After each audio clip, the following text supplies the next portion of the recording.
Salut l'équipe et bienvenue dans une nouvelle vidéo du Poto Sport Club, expert en rien, passionné de tout.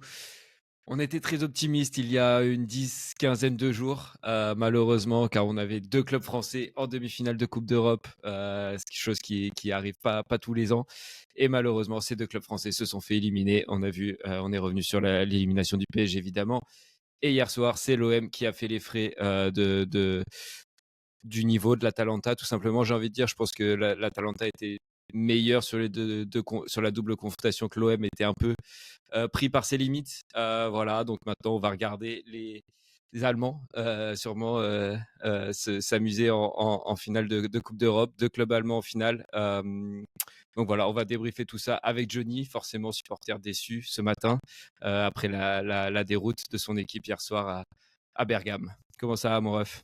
Ouais, ça va, une petite gueule de bois, même si bon, elle fait pas trop mal entre, entre la déception et la frustration. Donc, écoute, c'est pas comme si on allait la gagner non plus, quoi, cette Europa Non, c'est League, ça, c'est je ça. pense. Mais je pense, ouais, bon, on y reviendra un peu dans les clés du match et tout ça. Mais ouais, je pense qu'on a une analyse un peu plus sereine que celle du PSG. Ça va peut-être un peu moins partir dans les tours entre nous deux ce matin que c'est parti avec Dédé la semaine dernière. Mais on va voir tout ça. On arrive tout de suite avec le tour du propriétaire et on envoie le jingle en attendant.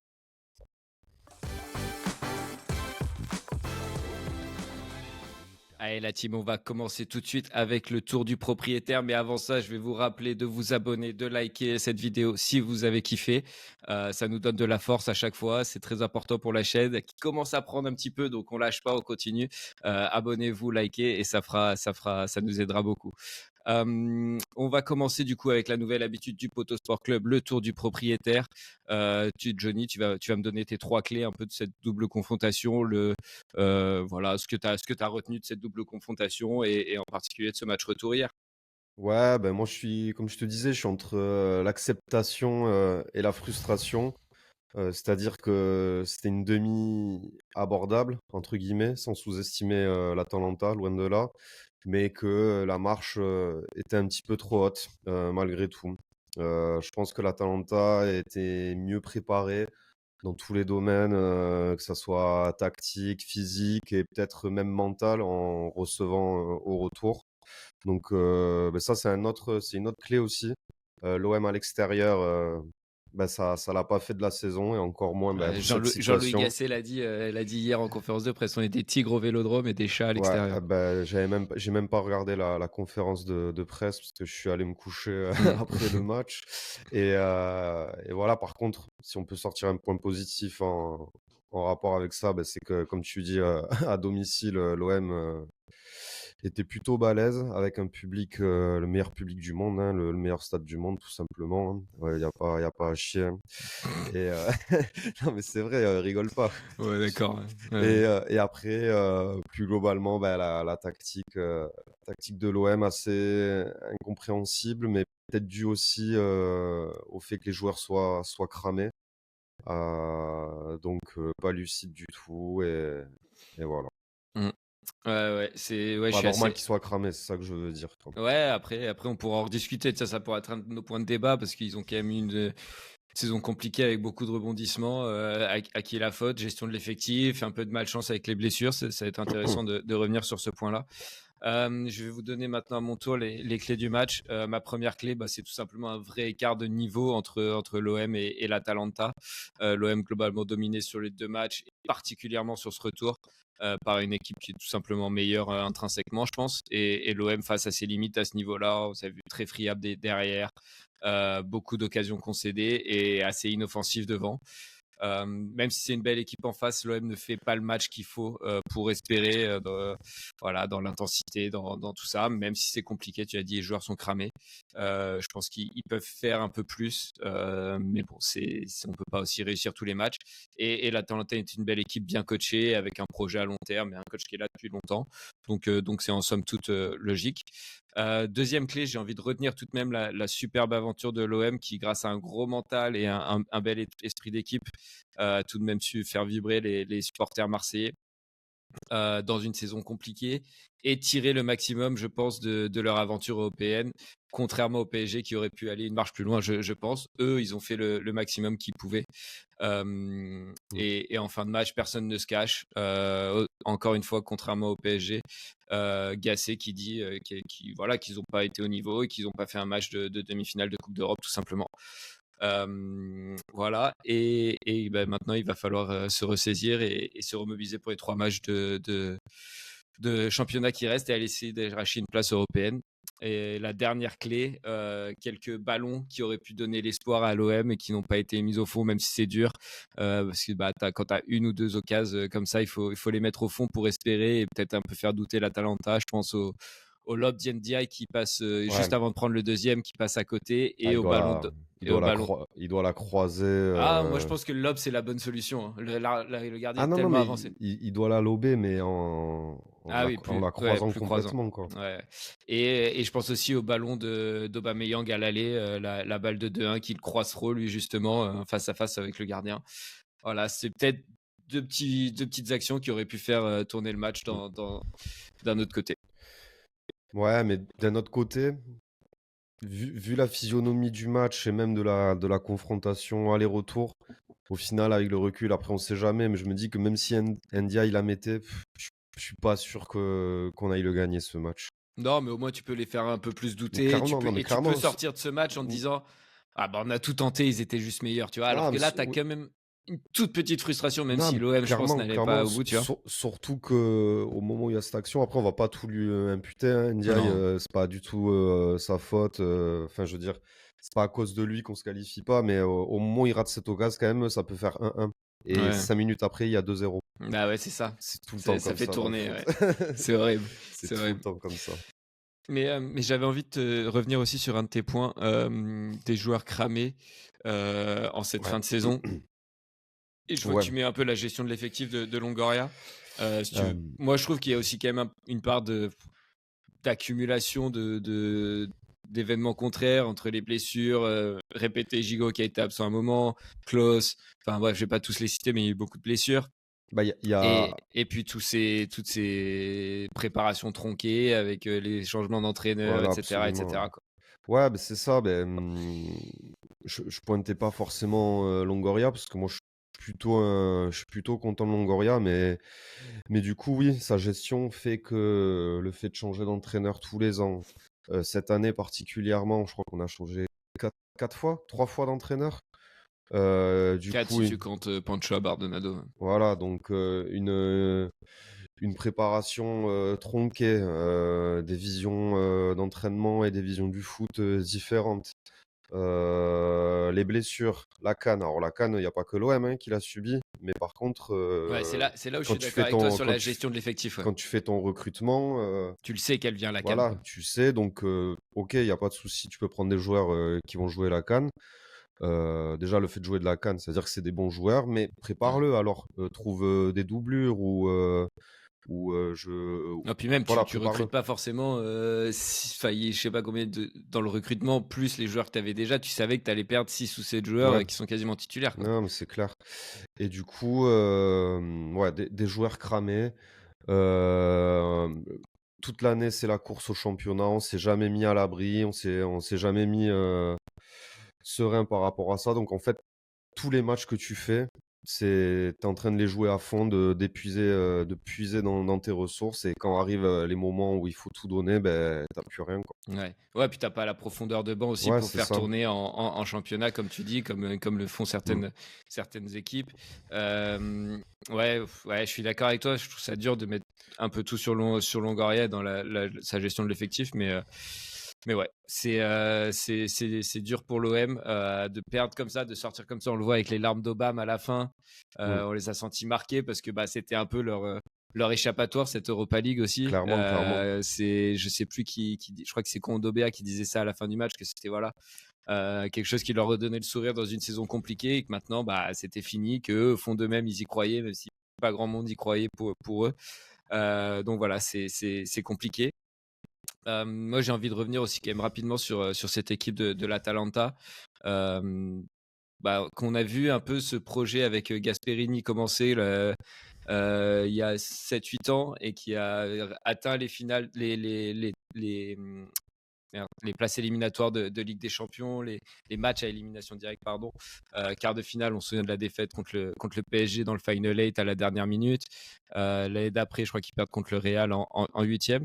C'est un projet à long terme. T'as trouvé comment cette équipe, toi, de l'Atalanta hier? Moi, j'ai trouvé que ça jouait quand même pas mal au ballon. Sixième de Serie A, c'est cher payé. Bah, peut-être moins dominante que ces dernières années, mais ouais, ça reste une belle équipe de foot qui joue bien, qui se trouve bien, qui joue bien la profondeur avec. En fait, c'est une équipe bien construite. C'est une équipe intelligente et ils étaient prêts physiquement. Eux Ouais. étaient clairement prêts physiquement. Ils ont su répondre à l'appel et être à la hauteur de l'enjeu, quoi. Ouais, Avec ouais, des c'est sûr. joueurs, on en reparlera un petit peu après, mais comme Lookman, Mm. le petit Charles sur les ailes, enfin, Charles de très bon. Ketteler. En fait, cette attaque, Mm. elle est franchement très intéressante, cette Skamaka attaque. qui met un Ouais, ouais, premier ouais. but à l'aller, qui a ce rôle un peu de neuf, très, très costaud, très, très grand, sur qui on peut jouer en point d'appui. Enfin, ouais, c'est comme tu dis, c'est une équipe qui est bien construite et qui bah, ouais, se retrouve en finale de l'Europa League face à Leverkusen. On y reviendra aussi. Je- Franchement, j'ai pas été. Enfin, ils ont pas inquiété l'OM une seule fois, quoi. Pardon, l'OM Ah oui. n'a pas inquiété l'Atalanta une seule fois. Franchement, ils étaient sereins Mm. dans leurs crampons. Ils savaient ce qu'ils faisaient et où ils allaient, quoi. Ouais, ça se joue plus au match aller, je pense, où tu peux les mettre un Ouais, peu plus en ah ouais. difficulté. Au match aller, c'est Tu dommage, hein. prends un but un peu bête où Skamaka il est tout seul, ça se joue peut-être plus sur le match aller que sur le match retour, parce que ouais, sur le match retour, comme tu as dit, ils étaient Mm. vraiment dominateurs sûrs de leur fête. Et je pense que si tu les avais fait un peu plus douter à l'aller, que tu arrives avec un but d'avance là-bas, c'est pas forcément la même façon d'aborder le match. Clairement. Même si je pense qu'ils se seraient quand même qualifiés, qu'ils étaient au-dessus, je pense que c'est quand même pas la même façon d'aborder le match. Je sais pas si tu veux redire quelque chose sur ce match dans l'ensemble ou si on enchaîne avec les tops et les flops de ce Non, match. On, non, on peut enchaîner. on enchaîne. Ouais, ouais. Allez, bah, les premiers, on va commencer avec les tops de ce match. Moi, j'ai envie de commencer avec un joueur que je connaissais pas trop, Lookman, l'ailier gauche, que j'ai trouvé très intéressant dans les dribbles, la provocation permanente. En plus de ça, il met un but, une passe D. Et j'ai trouvé un peu style Adeyemi. Je trouvais des petites ressemblances avec Adeyemi, un peu de Dortmund qu'on a vu contre Paris. Beaucoup de courses, beaucoup d'intensité, toujours harceler son défenseur et à faire des retours défensifs aussi quand il faut, quoi. Donc j'étais vraiment séduit par ce joueur. Bah, de toute façon, tu le vois. Tu le vois quand tu vois que ce joueur à l'écran, tu sais, des Ouais, fois. Genre, c'est t'as aussi la l'impression qu'il réal. touche tous les ballons. Ouais, voilà, c'est ça. C'est aussi la réalisation Mm. qui fait ça, puisqu'on le regarde à la télé. Mais au-delà de ça, non, c'est vrai il est sur la surface d'attaque, sur la surface défensive. Il fait des allers-retours. Il a aussi un peu ce rôle de piston. Enfin, il avait un peu tous les rôles. Donc, ouais, ouais, Ouais. super intéressant. Ouais.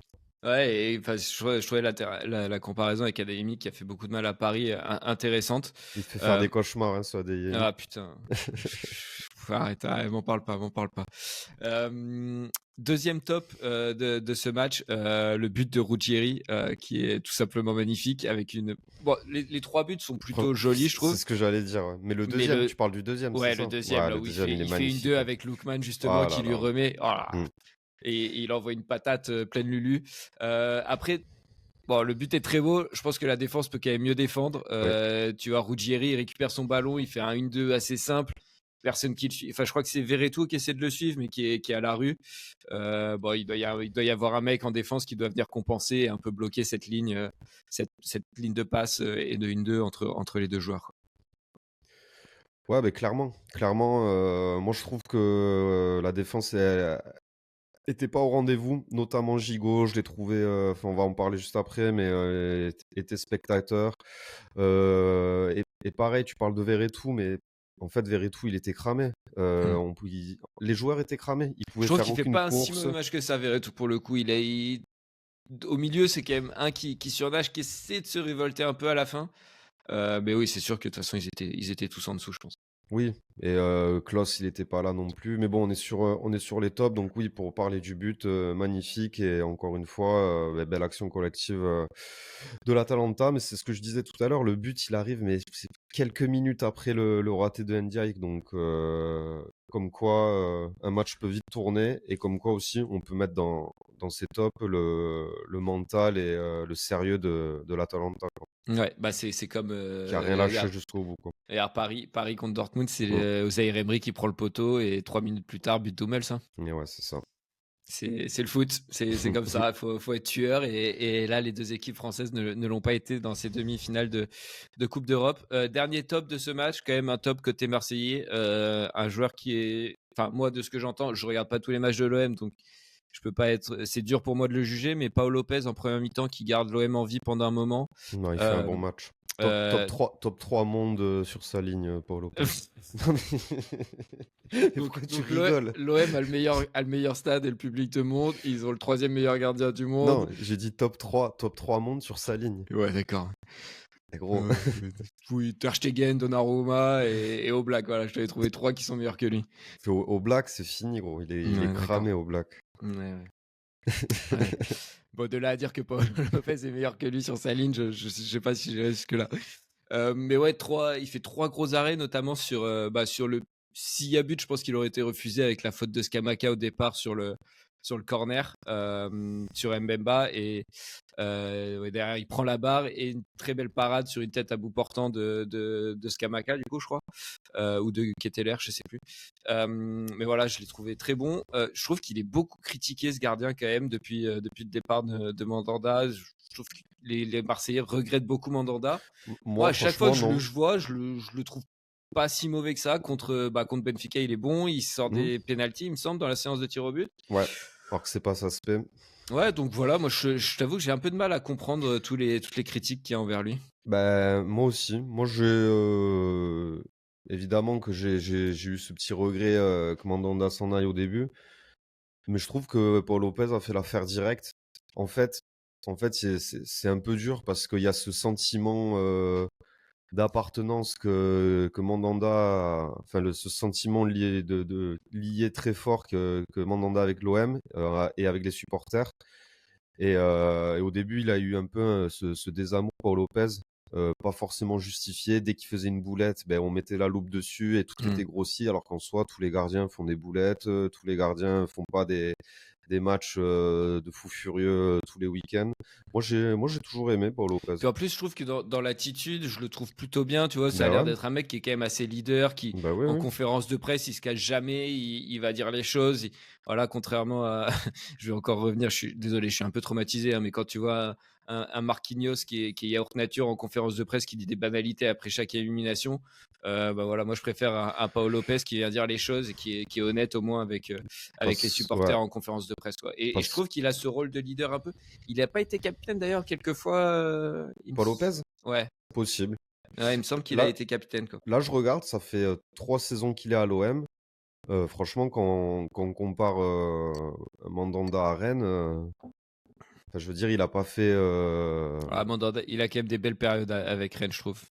Mais ouais. Ouais, mais Rennes n'a pas passé un Non, c'est gap, sûr. genre est devenu une autre équipe parce qu'ils ont eu Mandanda, Ah tu non, vois. non, clairement. Bon, je pense pas que Mandanda, à l'âge qu'il a, c'est le genre de mec qui Et va faire, voilà, c'est pour qui, ça. qui va retourner une équipe Non, complètement, et quoi. puis moi, Paul Lopez, il a la fibre marseillaise. Je pense qu'il est fait pour ce club. Il s'est bien adapté. Attends, faut avoir les épaules solides pour déjà jouer à l'OM et être gardien. Ouais, Là, ouais, c'est ce que j'allais dire, encore plus au poste de gardien. t'as une pression permanente, surtout à domicile. Mm. Et moi, je trouve qu'il tient bien son rôle. Et, et c'est pas grand-chose, mais ça montre l'importance que les joueurs peuvent accorder dans le club dans lequel ils jouent. Mais il a vite appris le français, donc tu sais, ça joue beaucoup ce genre de choses. Ouais. Ouais, je suis Non, moi, d'accord. j'aime beaucoup. C'est pas le gardien de la. C'est pas le gardien de la décennie, même il est top 3 monde sur sa ligne. Mais, mais je rigole pas, gros. Je pense vraiment. Non, bah, moi je rigole, ça me fait rire, c'est tout. Non, là, franchement, Paul Lopez, il fait une bonne double confrontation. Genre, Ouais. il fait pas de boulette ni rien hier. Voilà, il prend Ouais, 3 puis même golassos sur tout quasiment, le quoi. parcours européen, il est quand même solide. Ben oui. Enfin, ouais, contre Benfica, ouais, c'est lui qui est déterminant aussi au match retour et dans le sens de tir au but. Je propose d'enchaîner avec les flops de ce match. En numéro un, j'ai mis la première mi-temps collective de l'OM. Concède 13 tirs, 2 poteaux, une barre, 3 arrêts de Paolo Lopez. Mmh. C'est un petit miracle qui rentre au vestiaire avec seulement un but de retard. Mais on a senti qu'ils ne sont jamais vraiment rentrés dans ce match. À quoi c'est dû, tu penses, comme on disait au début, un peu les cramer, ou ils n'ont pas pris la mesure vraiment de cette demi-finale de Coupe d'Europe et ils ont pas su mettre les ingrédients qu'il fallait. Non, la mesure, je pense qu'ils l'ont prise, mais je pense que c'est, au-delà d'être cramé, encore une fois, c'est pas normal, d'être cramé. Je pense que mentalement, ils y étaient pas forcément. Je pense que mentalement, inconsciemment, ils devaient se dire, «Merde, si le match, retour, il avait été à Marseille, ça aurait pas été pareil» ou «Merde, on aurait dû, faire la différence, au match aller», tu vois? Ce genre de petits trucs.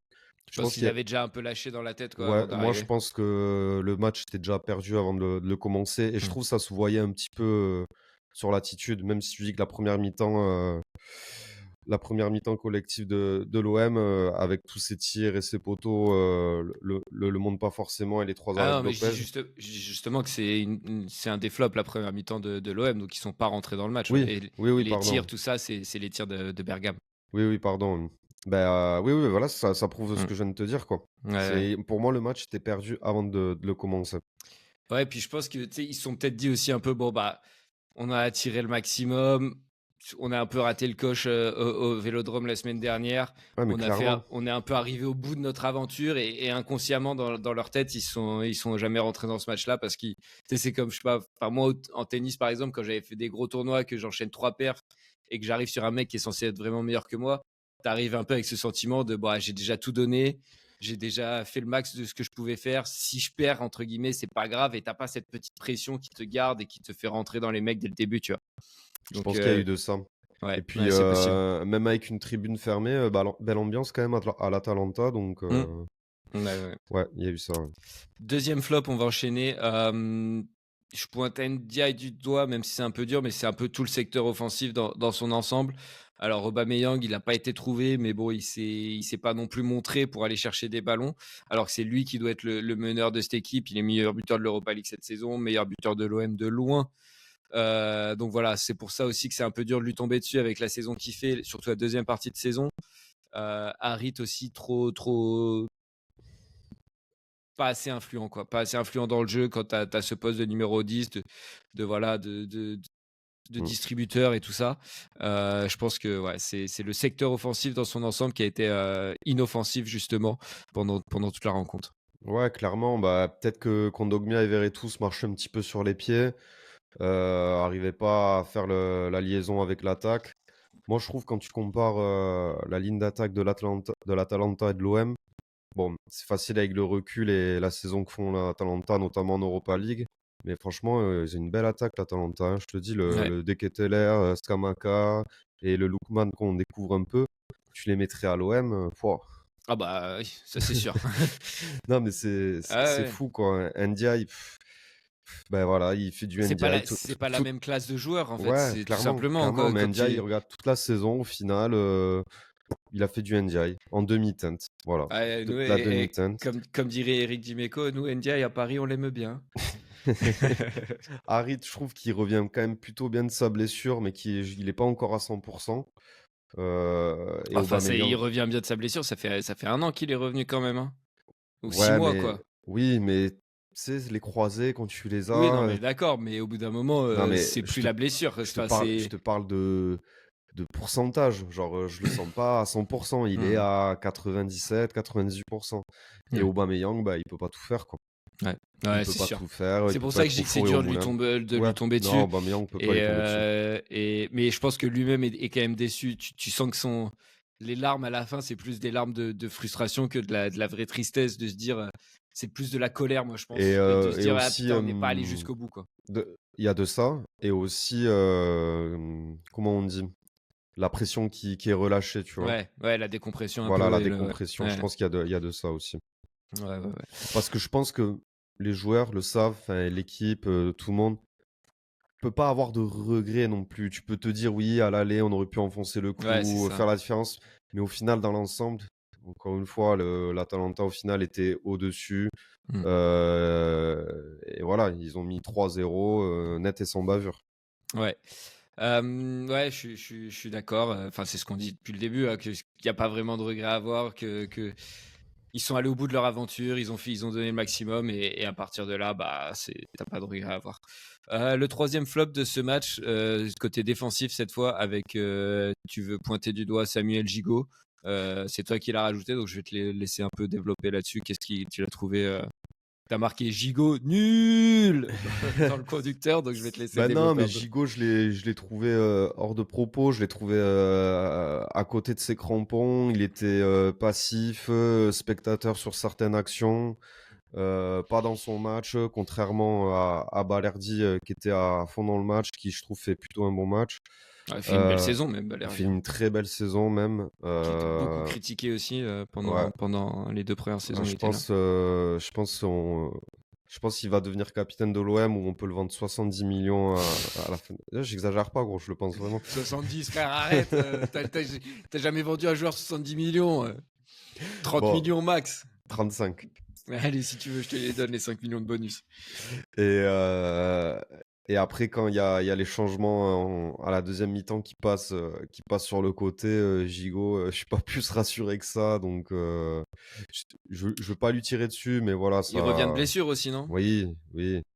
Il revient de blessure, mais ouais, après, de toute façon, Mm. Gigot, je pense qu'un peu toute la saison, ses limites ont été révélées un peu au fur et à mesure de la saison. Bah, ok, c'est un mec qui a la grinta, c'est un mec qui est physique, qui a tatoué l'OM dans le cœur, mais il a des limites techniques, de relance, etc., etc. Donc, et puis le QI football aussi, je pense qu'il est pas, voilà, que c'est pas Thiago Silva, quoi, le mec à la relance. Donc, Après, voilà, c'est pas Gigot en particulier, c'est symbolique de la défense et du match. Comme pour l'attaque, c'est pas Ndiaye en particulier, mais c'est un symbole, quoi. ouais. Voilà. Voilà. Bon, tu veux rajouter quelque chose sur cette OM Atalanta, cette double confrontation? Je sais pas. Moi, je pense qu'on a à peu près Non, fait le tour. oui, on a fait le tour. Ben que malgré tout, l'OM est surprenant. Ils ont fait une belle campagne. Ouais, et voilà, c'est pas grave. Ça aurait Ouais. été beau de jouer une finale, mais la demi n'est pas volée. Et de toute façon, regarde les Verkusen, ils ont les dieux du foot sur eux. Hier, ils devaient perdre, ils perdent pas au final. Ouais. Voilà. Mais avant d'enchaîner sur justement ce match-là entre Leverkusen et la Roma, tu crois, toi, pour une petite qualification en Coupe d'Europe via le championnat? Je crois qu'il reste 3 matchs. T'es à 3 points de Lens qui est sixième, il me semble. C'est possible? Bah, techniquement, encore mathématiquement, c'est possible, mais on n'a pas le destin entre nos mains, quoi. Il faut que devant, ça se casse la gueule. Donc, je sais pas. Ouais, après, t'as des équipes comme Lens qui est pas forcément hyper. Ouais, non, t'es à 5 points de Lens quand même. c'est 5 c'est points de chaud. Lens en 3 matchs, ça va être On va compliqué. Ouais. voir Paris-Lyon, ce que ça donne aussi en Coupe de France. Si Paris gagne, je crois qu'il y a la 6e place qui devient qualificative Ouais, pour la Conference League. là, c'est sixième. Ouais. C'est toujours mieux que rien, mais c'est peut-être une compétition que l'OM pourrait gagner, quoi.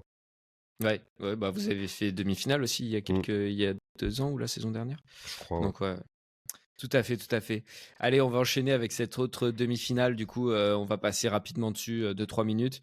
Mais on voulait juste souligner encore une fois l'invincibilité du Bayer Leverkusen, qui était poussé vers la prolongation par la Roma après s'être imposé 2-0 à l'aller. Ils sont menés 2-0 et poussés grâce à un doublé de Paredes sur penalty. Mais ils ont encore trouvé les ressources pour revenir. D'abord à 2-1 sur un but contre son camp, vers la 80e, je crois.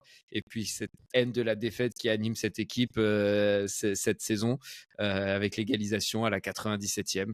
Toujours vaincu cette saison, 49 matchs, toutes compétitions confondues. 10 fois le but égalisateur dans le temps additionnel cette saison. C'est choquant. Euh, Aucune défaite contre le Bayern, contre Dortmund, contre ces équipes-là, champion d'Allemagne, finale d'Europa League. C'est pas le plus grand exploit de l'histoire du foot de club mondial auquel on est en Non, train d'assister. Bon, en tout cas, ils ont la plus longue série d'invincibilité. Ils l'ont éclaté, la série. Je crois que c'était la Juve avec 42 matchs, un Mm. truc comme ça. Ils sont à 48 ou 49 matchs. 49 depuis hier. Ouais. Euh, on fera le bilan à la fin. Si toutefois ils gagnent Ligue Europa, la Coupe d'Allemagne, et je crois qu'il y a un autre titre en jeu, Bah, non? le championnat qu'ils ont gagné, Ouais, le mais championnat qu'ils ont déjà gagné. Ah oui, enfin, et l'autre titre, entre guillemets, c'est cette série d'invincibilité. ouais, Euh, ouais, légendaire, ouais. Une des ouais. plus belles saisons du football jamais réalisées, ouais. Ouais, Clairement. parce on parle des invincibles et tout ça, mais même les invincibles, au final, c'était que en championnat, donc ça reste énorme. Mm. Mais c'était que en championnat, pas en Europe. Donc ouais, moi je trouve ça magnifique. En plus avec un coach jeune, c'est qui est dans ses premières saisons d'entraîneur quasiment, Xabi Alonso qui fait un boulot monstre. Et j'ai vraiment très hâte de voir l'intersaison, ce qui va se passer pour cette équipe, s'ils arrivent à se renforcer pour la Ligue des Champions ou au moins à garder leur force vive et à pas se faire piller par Ouais. les grosses cylindrées Moi, européennes. je pense que Xabi Alonso, c'est un entraîneur qui va aller très loin. Je trouve qu'il a, encore une fois, c'est facile de dire des choses comme ça en fin de saison, une fois que presque tout est terminé, mais qu'il a insufflé un côté un peu Real Madrid à cette équipe Ouais, du c'est Bayer vrai. Leverkusen. Tu vois, le Real Madrid qui gagne à la dernière minute, qui fait ça depuis des années en Ligue des Champions, mais il y a un peu ce côté-là dans la saison Mm. de Bayer Leverkusen de jamais rien lâcher, de se croire presque invincible et d'y croire jusqu'au bout. Ouais. Je sais Ouais, pas bah, quoi on l'a dire. vu encore avec le Real, enfin un exemple Ben ouais, avec le c'est pour Real ça. contre le Bayern. Et ouais, même des mecs enfin, qui sont pas forcément des énormes cracks. Enfin, Dépassement de eh, fonction, ouais, un ouais, peu. voilà, tout le temps. Et puis les mecs, ils rentrent, ils se disent, ouais, non, on va aller le chercher, on va gagner. Ils ont au fond d'eux-mêmes cette croyance qui sont invincibles et qui vont le faire, quoi. Donc c'est. Au final, quand t'as cette croyance au fond de toi, tu peux accomplir ce genre de choses, quoi. Surtout avec le genre de match, encore une fois, comme tu as dit, c'est la 10e fois qu'ils gagnent dans le temps additionnel. Hier, bon, ils avaient déjà gagné à l'aller, mais c'est pour aller en finale quand même. Mhm. Là, vraiment, je pense qu'ils doivent vraiment se dire, il peut rien nous arriver, Ouais. quoi. On Après, n'a pas perdu. attention, justement, à ne pas arriver trop confiant, trop ça, et de se prendre la douche froide. Donc, je pense Oui, ils vont rester focus à fond jusqu'à la dernière bah, seconde clairement, mais je pense du que match. si, Mais quand on arrive à ce genre de série, je pense que t'as aussi, tu sais aussi faire la part des choses. Hmm. Tu te penses invincible, mais tu sais aussi redescendre sur terre pour pouvoir l'être et pas te faire surprendre, je pense, hein. Ouais. Sinon, ils auraient déjà perdu il y a bien longtemps, des petits matchs à la con qu'au final ils ont gagné ou fait un nul, Ouais. donc ça va le faire. Ouais, c'est sûr. Ouais, ça va le faire. On va pas porter la poisse parce que tous nos pronos depuis le début, c'est une catastrophe.